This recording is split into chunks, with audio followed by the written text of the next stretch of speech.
But if you ask them, if Christianity were true, would you become a Christian? Or maybe better put, if Jesus really rose from the dead to prove he was God, would you follow him? And they say no, it's not a head problem, it's a heart problem. So back on the topic of like the head issue and the heart issue. You know, we talk about like the evidence. So how would you go about addressing the heart issue? Like, you know, say somebody says, you know, if Christianity is real, would I believe it? And they say no. How would you continue that? I'd give them a book, just like I did. Yeah. No. Okay. my brother's the heart issue person, so. Okay, when somebody's not interested, first of all, I think you ought to realize you shouldn't expect people to agree with you.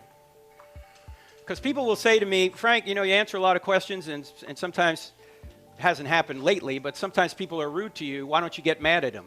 And the reason I don't get mad at them is, why should I expect, say, a 22-year-old person to agree with me at 62? When I was 22, I didn't agree with my 62-year-old self, right? Why should we expect anyone to agree with us right now? People are on a journey. Some are getting closer to Jesus, others are getting further away, and so we have to be patient. You and I and all the people in the room were different, say, 10 years ago, right, in our journey. So we got to give people grace and go, okay, I get it. But if you ask them, if Christianity were true, would you become a Christian? Or maybe better put, if Jesus really rose from the dead to prove he was God, would you follow him? And they say no, it's not a head problem, it's a heart problem. So what can you do with that? I think you can do at least 4 things, maybe more. First thing you can do is pray. You should always pray. Second thing you can do is love them, which doesn't mean you approve of everything they do, as we mentioned earlier. Third thing you can do is plant seeds every now and then. Seeds that show them that their worldview is false and Christianity's is true. You can't do that too much, they'll get annoyed, right? But every once in a while. The fourth thing you can do is wait. Why wait?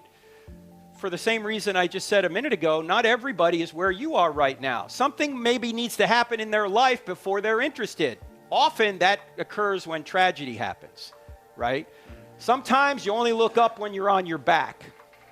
Now, if that happens to the person that you've been loving and planting seeds and praying for, your phone's going to ring and that person's going to be on the other end. They're not going to call their atheist friend when tragedy strikes. What's the atheist friend going to say? Well, there's no rhyme or reason to the universe. This stuff just happens. Get over it. No.